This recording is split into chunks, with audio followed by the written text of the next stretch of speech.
is there any particular point of worry for India? How did you read those numbers, the data, and the latest Tiger Census? Well, good afternoon, and thanks for having me here. Certainly, when I look at a report like that, there is good news in it. So, I'll dwell on that for just a moment to say that at the very least, since the last census about 4 years ago, numbers, if anything, seem to be stable or increasing, and that in the times that we live in the state, in the history of the planet, we've never seen an era where the environment has been as besieged from so many forms of anthropogenic pressures. So I think off the bat, there's something to be quite proud about. That said, certainly, there are aspects of the report, or the little information that's contained in the summary report that raise some red flags, and these are not necessarily new. But one point, for example, is the fact that I think something in the range of about 70% of tiger habitats across India are still bereft of tiger populations.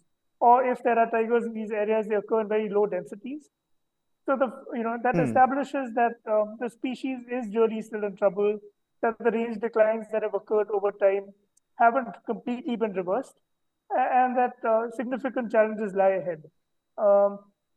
The other point that I might speak to is, while there are some populations, several well-known ones, for example, Corbett and Nagarhole and Kanha and other such tiger reserves, where there really are thriving tiger populations. But there's a range of tiger reserves in protected areas and areas beyond tiger reserves and protected areas, where the species still occurs at very low densities.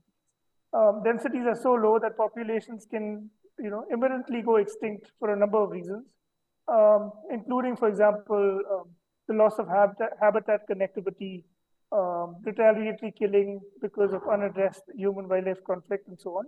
So I think there are daunting challenges ahead, even as we, at least for the moment, can bask in the light of the achievements that in India's tiger conservation efforts. Prerna, can you help us understand? I mean, all these media outlets have now suddenly come out with extensive graphics about the numbers, about what's happening in the Brahmaputra belt, what's happening in the Western Ghats and the Eastern Ghats. The number in the Western Ghats is, not really happy, if I could use that word per se.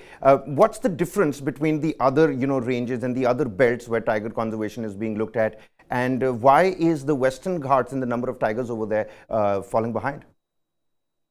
Well, first I would just thank you so much for having me here. I'll first quickly comment on the fact that it's a moment to be proud of, that India, in spite of all the immense pressures of dense populations, economic growth, grinding poverty at one level, has managed to stabilize and achieve tiger conservation. And we must remember here that this is not an overnight success.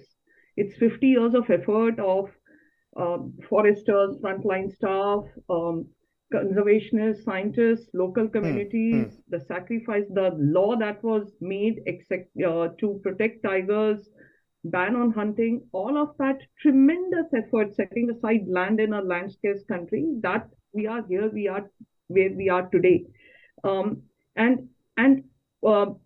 That this foundation, still stands true. We still need those habitats. We still need that protection and commitment, is something we should not lose sight of. Now, having said that, yes, a certain population, certain things that come out in the estimates is a worry.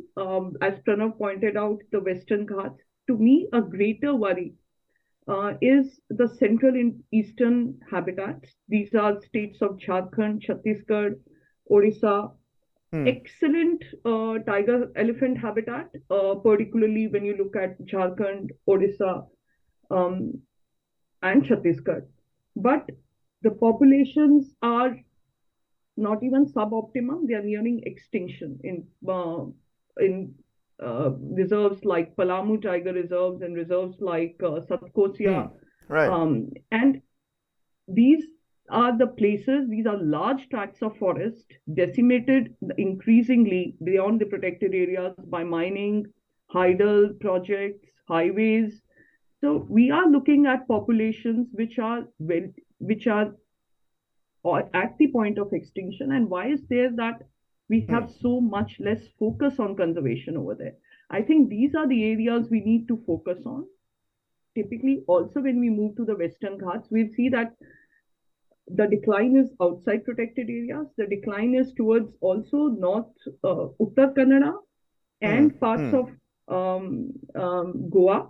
Now, Goa for years has declined, saying that it has any resident population. It has refused to acknowledge its tigers. Why? I fear it is because of it's catering to the interests of mining in those particular areas. We have projects which have widened habitat, which have widened railways and roadways, highways into national parks and very tiger-rich forests of those areas, and we see a decline. So I think there is something that we really need to reflect on, because while we have a good population currently, we have a stable, I don't know about good, but we certainly have a stable population that we need to be proud of. But what is its future when we are decimating A, its habitat, and B, the corridors which are critical for long-term future survival for a genetically healthy population? So to me, these are the red flags, because the report also underlines all these issues.